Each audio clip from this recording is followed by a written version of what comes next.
Rome is often called the city of sin. Back when it was merely a village, Romans didn't have running water or indoor plumbing. When he inherited his father's throne, Rome was ruled by debauchery, and its citizens had never been happier about it. His grandfather Augustus was notorious for his love affairs, and his great-uncle Tiberius liked to party hard as well. But those were mere child's play compared to Nero. They painted a picture of a man whose appetites were so depraved they defied belief. For starters, there were the naked dancers. During one party, Nero organized a group of dancers who performed a ballet in the nude, completely uncensored and totally But if we take these stories at face value, it seems clear that Nero was the greatest lover of pleasure in Roman history. He was the king of hedonism. And it wasn't just about drinking. Although Nero's tastes ran too sweet, fruity wines, he apparently had an insatiable thirst for everything life had to offer. But for a few years, he ruled Rome like a god. He was rich, powerful, and famous. He had access to everything that the world had to offer, and he used that power to indulge his every desire.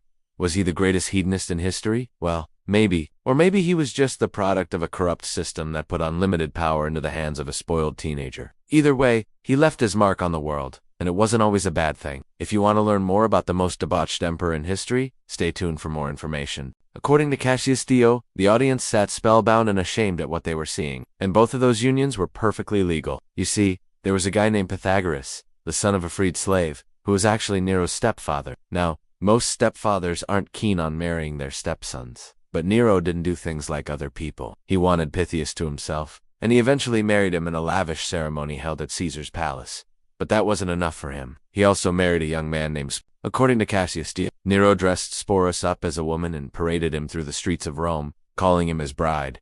And that wasn't even the strangest part. Nero reportedly treated Sporus as a queen, giving him expensive gifts, letting him sit in his royal chariot and generally treating him like an equal. On top of that, he appointed Sporus as a military tribune and awarded him land, slaves, and money. To add insult to injury, Nero married another man named Pythagoras, the son of a freed slave, who was actually Nero's stepfather. But that didn't stop the emperor from going after his own kin. According to Cassius Dio, Nero dressed Sporus up as a woman and paraded him through the streets of Rome, calling him his bride. But that was nothing compared to the emperor's perverse appetite for other men's wives. Then there was the time that Nero unleashed poison into the audience at the gladiator games and watched with amusement as the crowds fell victim to poisonous snakes. Apparently, he would visit a house, pick a beautiful woman, and then insist that she accompany him back to the palace. Needless to say, those women were often reluctant to leave their husbands behind, but Nero didn't care. He had the power of the Roman Empire behind him, and he used it to force women into his bed, whether they liked it or not. But even that doesn't hold a candle to the emperor's fondness for boys. Throughout Roman history, there were plenty of emperors who prostituted themselves, but none of them compared to Nero. He would visit brothels disguised as a commoner and frequent public baths. At the public baths, he would sneak into the changing rooms and watch naked boys undress. He would visit taverns and brothels, and sometimes he would even join the boys in their activities. But as always, Nero wanted more. After one drunken evening, he decided that he wanted a boy to call his own. He found a young man named Pythagoras,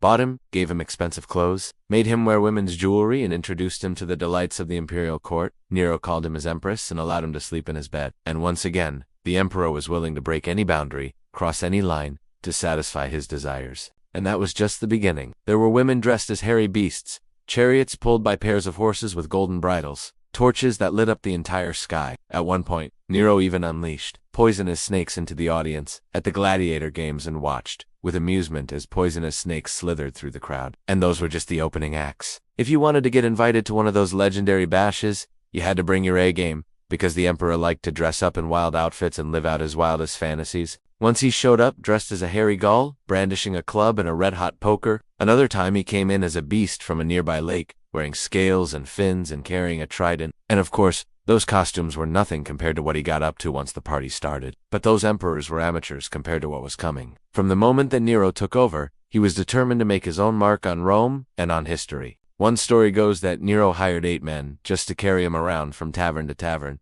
and that's when he would drink until he passed out. Other stories claim that he would hire ships to deliver barrels of wine to parties, and that he hosted an orgy in the middle of Lake Albano, where he chained women to chariots like horses and whipped them as they pulled him around. Then there was the infamous story of the Golden Miles, where Nero unleashed all the wine in the city and watched as ordinary folk got drunk off the cheap stuff while he partied with the elite. Historians like Edward Champlin claim that he imported up to 300,000 gallons of Falernian wine, one of the best wines in the ancient world. Most of it was served in gold cups, which is where we got the name Golden Miles.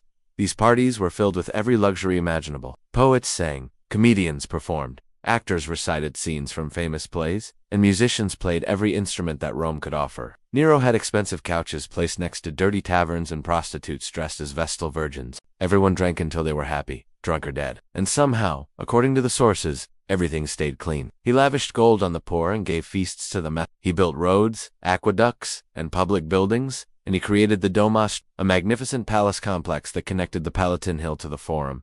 And let's not forget about the arts. Nero wrote poetry, composed music, and acted in plays, and he was pretty good at it, too. All across Rome, there were statues of Nero as an actor, a singer, and a poet. The coins minted under his rule celebrated his artistic genius. And although most historians agree that he probably was as talented as he was made out to be, Nero did have a surprisingly decent voice. This was the new face of Rome, a leader who loved art, enjoyed pleasure, and most importantly, partied harder than anyone else. In this video, we're going to look at how Nero turned Rome into a den of iniquity, all while breaking some pretty important taboos along the way. So buckle up, because things are about to get filthy. Welcome to my channel. Today we re-answering the extraordinary prompt.